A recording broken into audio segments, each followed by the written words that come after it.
Ladies, ये आदमी लोग क्यों एलो कर रहे हैं? आदमियों से कोई मतलब नहीं मुझे, मैं खुद आदमी, मुझे खुद से कोई मतलब नहीं है, बेमतलब की ज़िंदगी जी रहा हूँ, है ना। लड़की अच्छी होती है, आदमी ख़राब है भाई, कोई मतलब नहीं है।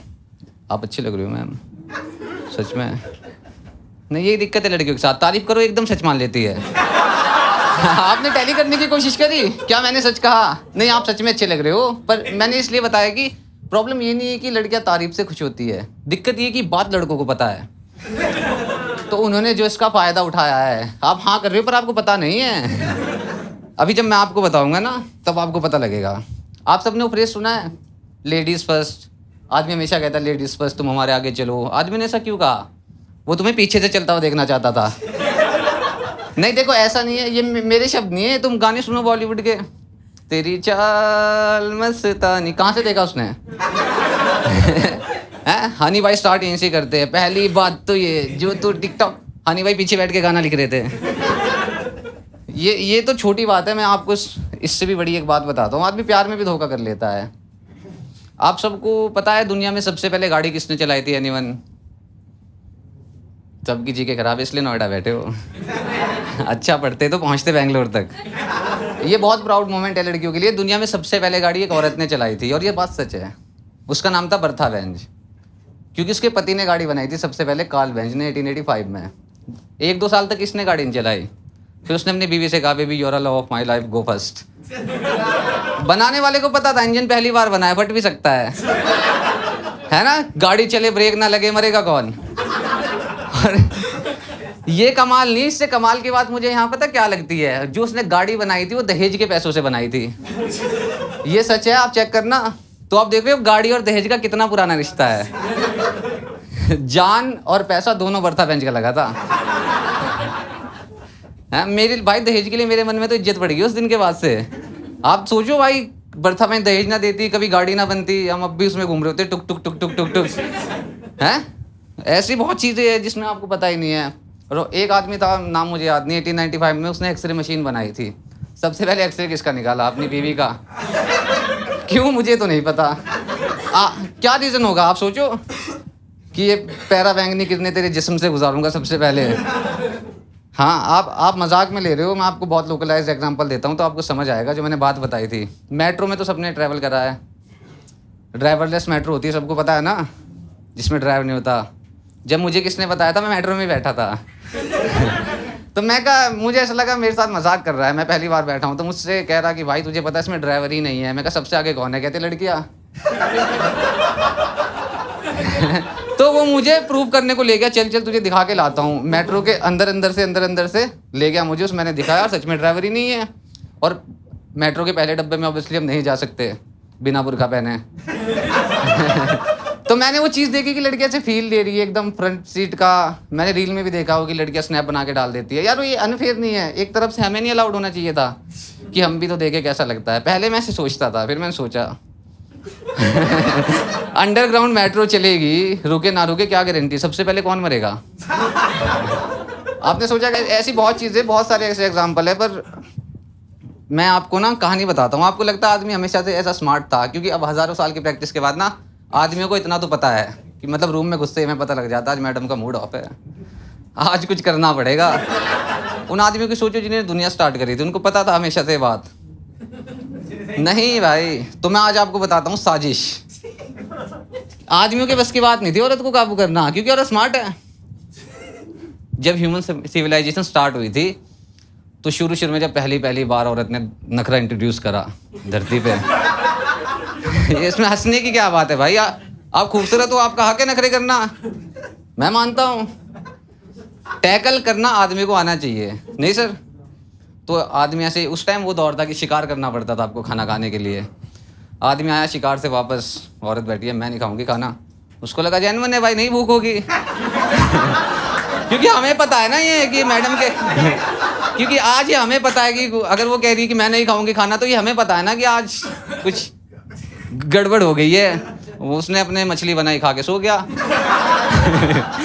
मछली मैं आपको इसलिए बता रहा हूँ कि उस टाइम मछली पकड़ना सबसे आसान था, क्योंकि एक तालाब था और मछली आसानी से मिल जाती थी, बाकी कोई हंट करना पड़ता था, है ना। धर्म जात कुछ भी नहीं था, एक तालाब था, सबकी मछली सबका पानी था। और उन लोगों को हम जंगली कहते हैं। तो आदमी मछली लेके आया, एक अगले दिन फिर मछली ले आया, तो इस बार उसने नखरे नहीं करे, इस बार भड़क गई कि आज फिर मछली ले आए, कभी खरगोश खा सकती हूँ मैं, कभी आ जाएगा खरगोश। आदमी कांपते हुए कह रहा है कि बेबी खरगोश भाग जाता है। उससे कह रही है कि तुम्हारा ही खरगोश क्यों भागता है, पड़ोस वालों का तो नहीं भागता, सारा च्यवनप्राश तुम्हारे खरगोश ने भी रखा है। नहीं, सवाल थोड़े होते हैं लड़कियों के वैसे ना कि मैं कैसी लग रही हूँ, अच्छी लग रही हूँ, बस अच्छी लग रही हूँ, मुझ में क्या अच्छा लग रहा है। तो स्पेसिफिक आंसर आदमी नहीं दे सकता क्योंकि इतना स्मार्ट नहीं है। तो उससे कह रही है अलग अलग बात कि ये देखो पड़ोस वाले रोज खरगोश लाते हैं, हमारे घर के बाहर हड्डियाँ फेंक देते हैं दिखाने को, कभी मुझे भी मौका दो कि मैं घर के बाहर उनकी हड्डियाँ फेंकूं खरगोश की। तो उसे धमकी दे दी कि कल अगर खरगोश नहीं आया तो घर मत आना। अब आदमी टेंशन में पहुंचा जंगल, पूरे दिन मेहनत करी, नहीं मिला खरगोश। रात को जंगल में बैठ के रोने लगा क्योंकि उसको पता आज तो घर नहीं जा सकते, चीखे मार मार के रोने लगा। तो ऊपर वाले को तरस आया, उसने एक फरिश्ता भेजा आसमान से कि आदमियों के बस की बात नहीं है, खत्म हो जाएंगे 1-2 साल में, जाओ इनकी मदद करो अगर दुनिया चलानी है। कि मतलब औरत जितनी स्मार्ट है, इनके बस की बात नहीं है उसके सवालों का जवाब देना। ऊपर से फरिश्ता नीचे आया, उसने पूछा कि भाई क्यों रो रहा है चीखे मार मार के, क्या हो गया। उसने बताया सर मेरी बीवी मुझसे ऐसे ऐसे सवाल करती है, मेरे पास जवाब ही नहीं होता। फरिश्ते ने कहा सवाल सुनना ही नहीं है, उठ आसमान में देख सबसे सुंदर क्या दिखता है। उसने कहा सब चांद दिखता है। कि जब तेरी बीवी तुझ पे चिल्लाए धीरे से उसके पास जाना और उससे कहना बेबी गुस्से में तुम चांद जैसी सुंदर लगती हो। आदमी को अभी नहीं था पता कि ये काम करेगी टेक्निक क्योंकि फरिश्ते को पता था।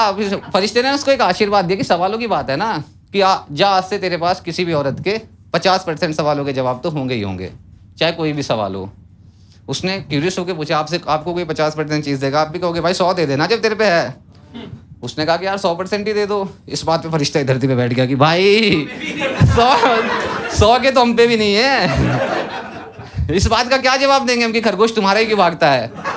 वो तो है। तो आदमी गया तालाब पे, मछली ली, घर आया, बेबी बाहर खड़ी थी, चिल्लाना चालू, धीरे से गया उसके पास कि बेबी गुस्से में तुम चांद जैसी सुंदर लगती हो। उसका एक रिएक्शन आया, अब भी ना यही रिएक्शन होता है नॉर्मली, है ना। अब आंसर है, पर यहीं से दिक्कत शुरू हुई। उसने कहा लड़की से ना, अपनी बीवी से कि बेबी तुम गुस्से में चांद जैसी सुंदर लगती हो। उसने सच मान लिया। अब उसको लग रहा है कि मैं चांद जैसी लगती हूँ, नहीं चांद मेरा भाई है। वो अपने बच्चों से कह रही है बेटा देख चांद तुम्हारा मामा है ना। ये ऐसा कहती है, मम्मी भी कहती थी बचपन में। मुझे अब पता लगा कि मम्मी आपका बेवकूफ़ बनाया गया था। तो अब टोन चेंज हो गई है उसकी वाइफ की ना। अब कह रही है कि यार आज फिर मछली ले आए। तो अब स्किल है उसके पास। अब उससे कह रहा है कि बेबी देखो ला तो मैं खरगोश भी सकता हूँ, पर जो तुम मछली बनाती हो ऐसा लगता है खाना स्वर्ग से ही उतरा है। तो ये सच है, पर आदमी हरामी ही है। आदमी को तुम स्किल तो मिसयूज करेगा। उसने अपनी बीवी को इम्प्रेस करा, पड़ोसन को भी कर लिया। हाँ, अपनी बीवी को गोली देके पड़ोसन से कह रहा है सजाऊंगा लुट कर भी तेरे बदन की। आदमी आप देखो, मैंने इतनी सारी आपको बातें बताई, कितना बुरा हुआ है लड़कियों के साथ।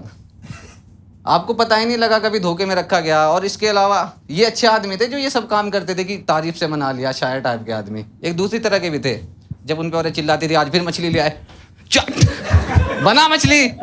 ये खराब आदमी थे समाज के। तो इन्होंने जो जुल्म करा औरतों पे, आपको पता है ग्रीक सोसाइटी में एक लॉ था कि कोई भी पति अपनी पत्नी का मर्डर कर सकता था लीगली, उस पर कोई केस नहीं होता था। तो ये सब बातें सुनकर आपका खून नहीं खोलता महिलाओं का? अब है खोलना चाहिए। देखो मैं अपने बुजुर्गों का पश्चाताप करना चाहता हूँ कि औरत पे इतना जुल्म हुआ है ना कि घर में रखा, ये करो वो करो, घूंघट पहनो। मैं चाहता हूँ कि अब औरतें हमसे बदला ले एक बार। अब तुम हमें घर में रख के देखो। मेरी तो ऐसी ड्रीम लाइफ है भाई कि कोई लड़की मुझ पे चिल्लाए कि अच्छे घर के लड़के नौकरी नहीं करते, घर की 4 दीवारी मर्दों का असली घर होता है। चांटा मार दे एकदम, दुपट्टा क्यों नहीं है सर पे। मजा नहीं आएगा, एंजॉय करो ना। अब कैसी लाइफ हो गई आदमियों की, सोचो। सुबह उठे, बीवी के लिए खाना बनाया, बीवी गई ऑफिस को, सारे भाई बैठ के ताश खेल रहे दिन में है, क्योंकि टेंशन नहीं है अब आदमी को। भाई मेरे से किसने पूछा ही नहीं पैदा होने के बाद कि मुझे क्या करना है। वो ये कि भाई आपको कुछ भी करो, आपको घर बनाना है, शादी करनी है और बच्चे पालने हैं। क्यों भाई मुझसे पूछो ना। तो ऐसे सोचो ना, ऐसा नहीं है कि फायदा इसमें औरतों का ही है। औरतों का खतरा किससे है? आदमी से। उनको आपने घर में रख दिया, पूरा समाज आपका नहीं। सारे काम औरत कर रही है, प्रधानमंत्री औरत, डॉक्टर औरत, ड्राइवर औरत, लेटरिन का गड्ढा साफ करने वाली औरत। क्या करना पड़ेगा ना, आदमी तो घर में है। आदमी घर में बैठा है तो गटर से छटकते हुए बालों में औरतें ही निकलेगी। है ना, आदमी बैठा अपने आलू प्याज काटते हुए नाटक देख रहा है। ससुर भी कभी दामाद था। भाग्य लक्ष्मण है नी, ससुराल समर का, अगले जन्म में बेटा ही की जो। खबरें भी ऐसी आया करेगी, दहेज के लालच में ससुर ने दामाद के खाने में मिलाया चूहा मारने का चूरन। तो मैं चाहता हूँ एक बार मतलब ऐसे कि औरतों को मिलना चाहिए सम्मान कि यार समाज इनको दिया जाए। कि ऑफिस में आप काम कर रही हो, काम का प्रेशर है, चिल्ला रही हो आपकी बॉस की, क्या है क्यों नहीं हो रहा है टाइम पे, पीछे से मैं फोन कर दूँ, तुम्हें टाइम नहीं उससे बात करने का। है, फिर तुम्हें पता लगेगा गुप्त रोग आदमी को ही क्यों होता है। Thank you guys.